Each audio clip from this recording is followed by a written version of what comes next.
Hey guys, I'm Colwen, back with another Transformers video. This is Brunt from Transformers War of Cybertron, and he's just a blocky little ugly dude.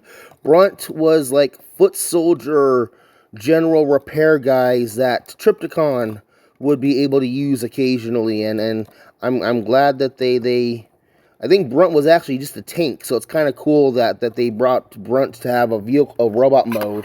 Let me bring over my comparisons. We got Film Noir, we got Scourge, we got Hubcap, I've got the soda can,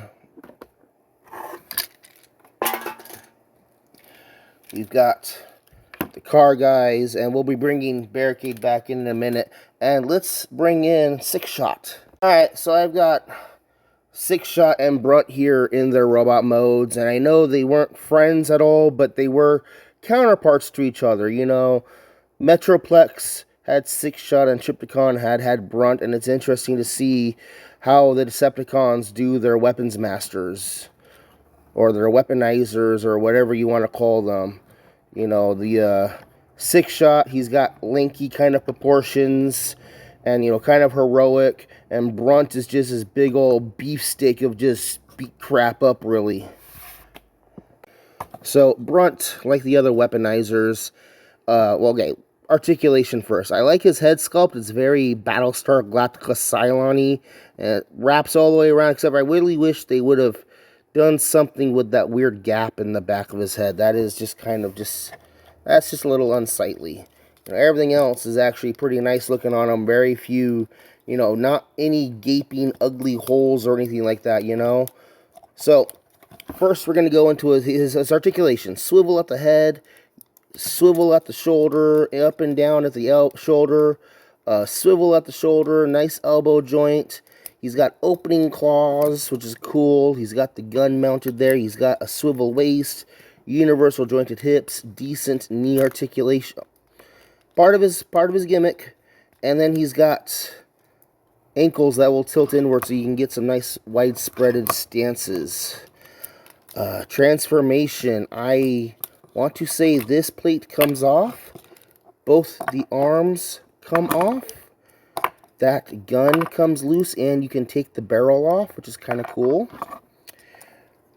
Both the legs will come off at the knee, and this part comes apart also.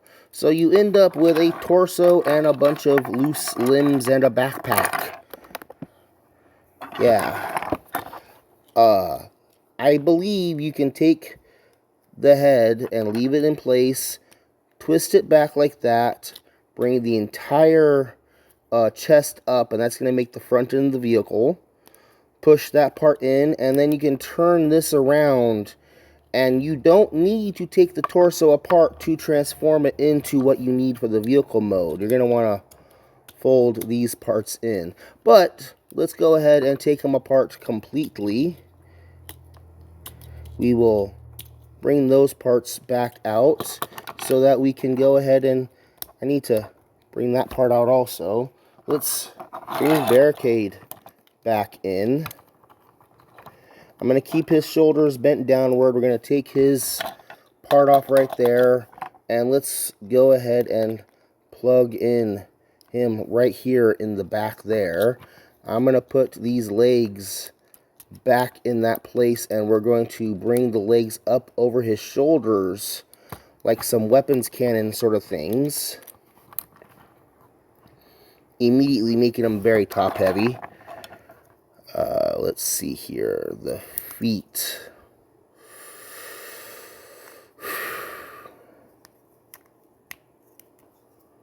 These things aren't going to be very useful. This guy's going to be kind of hard to figure out, I think.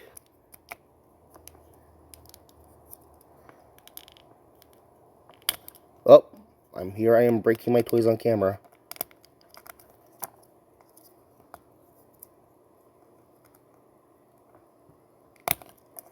Let me jigger this a little bit, and then I'll come back.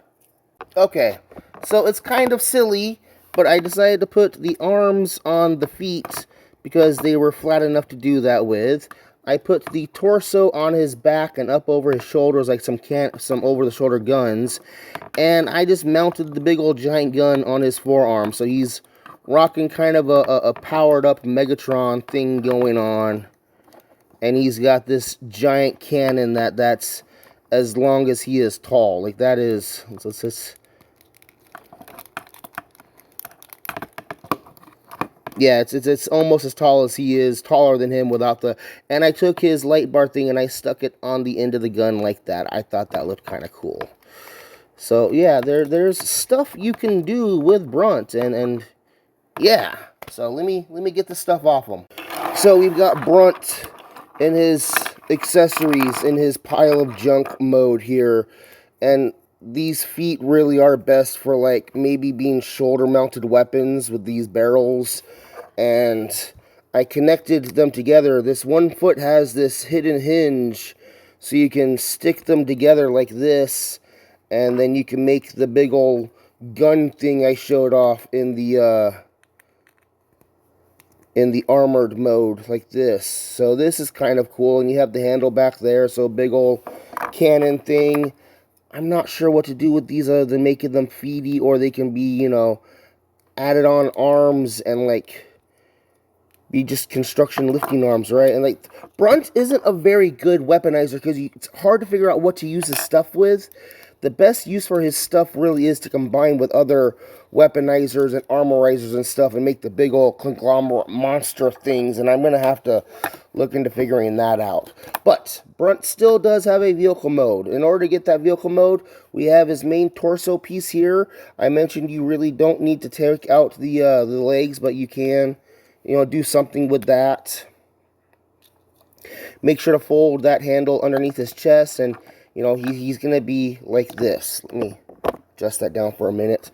Okay, so the first thing we need to do is take this plate piece here, and then these outer pegs will go into either side of his legs, and then that little spot right there will wrap around that crotch section there, and now we have this cool turret thing going on there. We will... Hi. You okay, Sid? You good, Sid? Alright. Sorry, my hand got underneath Sid's quantum levitation, and I messed them all up. We need to... Okay. How is this thing supposed to go?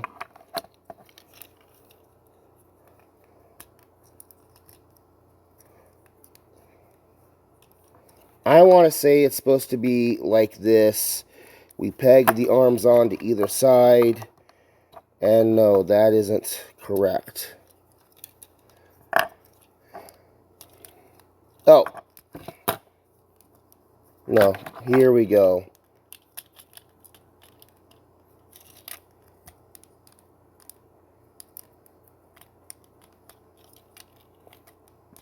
Okay, there's a slide thing in there. Okay, there's a slide in there to squish the arm down a little bit and have the lights facing outwards, and then the peg on the arm itself will go in there, and now we're going to have this nice compact little tank thing. And I might be messing this all up, but that's the fun thing with these guys. You can kind of do what you want with them, but I think I'm pretty spot on here. And we're going to finish up by putting on his big old giant barrel. And now he is just a tank with a giant cannon up top for, like, anti-aerial stuff going on. And this cannon is quite impressive. Let me bring in 6-shot and get a side-by-side comparison. And I actually wouldn't mind seeing a fight go on between these two guys. That is kind of cool, actually. I really do enjoy that. So let's bring over Film Noir Spider-Man. Oh, let me just sit up again. There's Soda Can, Film Noir Spider-Man, and we can see this is actually, that tank barrel is still quite impressive. We've got Hubcap, we've got Scourge. He looks pretty... I actually like the way that tank mode looks. That is... Even if I'm wrong, I enjoy this tank mode. Here is Dead Car Guy and Barricade. I see Brunt go for all kinds of prices. He was like 20 bucks when he first came out, and I've seen him go on eBay for like 40 bucks loose, complete. And I, if you can get him for 30 bucks, go for it, because he is going on like 6 years old right now. But here's the thing that a lot of people will do. There are collectors. I only needed the one Brunt. I'm happy with the one to go with my Triptychon and my full tilt, okay? But Brunt was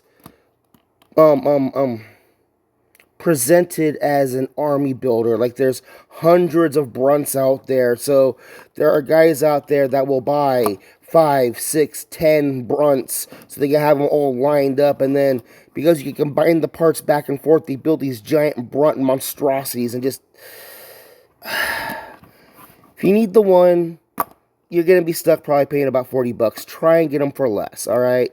I'm Colwen. This is Transformers Siege of Cybertron Brunt. It's a good figure, but the pricing on it is kind of BS. Thank you for watching.